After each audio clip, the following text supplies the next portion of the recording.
A light magnitude 2.6 earthquake occurred in the Philippine Sea near Ticao Island, Philippines, in the evening of Saturday, May 10, 2025 at 8:55 p.m. local time, GMT+8.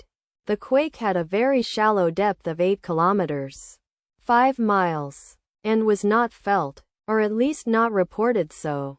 First to report, PHIVOLCS after 10 minutes. The earthquake occurred 2 weeks after a magnitude 4.4 earthquake had hit on Friday, April 25, 2025, at 11:47 a.m. local time, Asia, Manila GMT+8, in 70 kilometers, 43 miles, distance to the northwest. Data source from Volcano Discovery. Did you feel it? Let us pray. May the earthquake that occurred not affect our brothers and sisters there. May the earthquake not happen again. And may God protect everyone. Amen.